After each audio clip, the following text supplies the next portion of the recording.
Hi, this is all about types of reactions. Two we're going to do today, exothermic and endothermic. Now, firsthand, they're pretty simple, but you can get a little bit muddled with the science behind it and then get yourself all sorts of confused. So what we're going to look at is this. Let's have a look at this reaction here. Now, this is a magnesium strip and it's in the air. And you set fire to it, so you get a Bunsen burner underneath the magnesium strip, and it starts burning.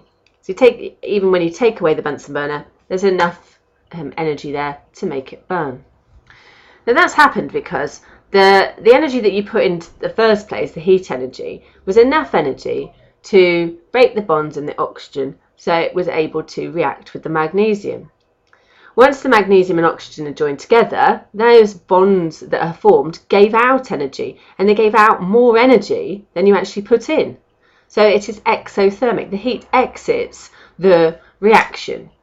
So if I put a thermometer near this, it would be very hot, wouldn't it? If it was just next to the magnesium strip and the oxygen, it would be just room temperature. So you can see heat has exited that reaction and the thermometer has gone up. The temperature's gone up. Sometimes the questions can be a bit confusing and they can say, right, here, if I put my thermometer here, what would happen to the temperature? And lots of people might say, well, the temperature's gone down because heat has exited it. But that's not the case. Exothermic, the temperature goes up. And the reason why, there's lots of energy being given out here. So the energy is given out of the beaker onto the thermometer as well. It is measuring just the surroundings of the reaction. Even if it's in the middle of the solution, it's still measuring the surroundings of the reaction. It's not next to it, it's not between the atoms and molecules, it's just there, measuring the heat given off by the reaction. So even if it's inside, it will go up, and if it's outside, it will go up because heat is exiting it.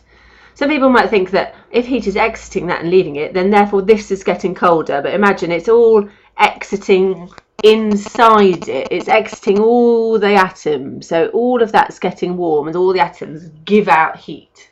Okay? So it's not measuring the temperature of an actual atom or an ion. It's measuring the surroundings, really, this thermometer. Now that's not, yeah, right, okay, let's move on, shall we? Here is it's a combustion reaction. It's one where you put a bit of heat in and it will just light and it will stay alight for a bit. That's a combustion reaction. It stays alight because it's producing enough energy, enough heat to keep itself alight. Another type of reaction is not so obvious is neutralization reactions, and that's when you add some things like acids and alkalis together. When you add an acid and an alkali, it makes salts and water, and it also creates heat, and that heat will show that it's an exothermic reaction. So if I put my thermometer in a beaker of this added to this, the temperature would go up. Heat would be exiting and going on to the thermometer.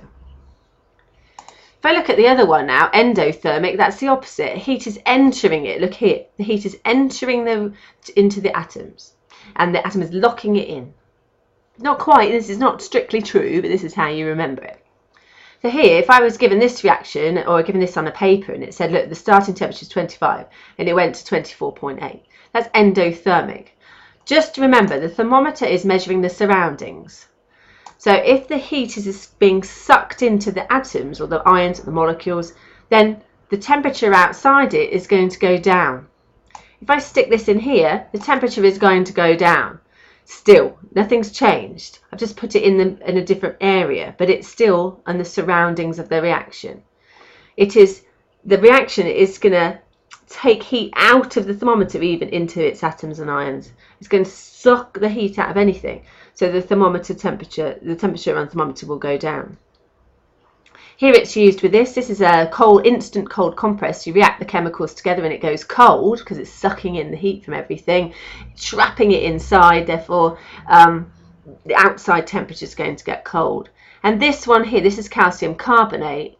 And if I heat it a little bit, it breaks up. But I have to keep on giving it energy. I have to keep on and on and on and on.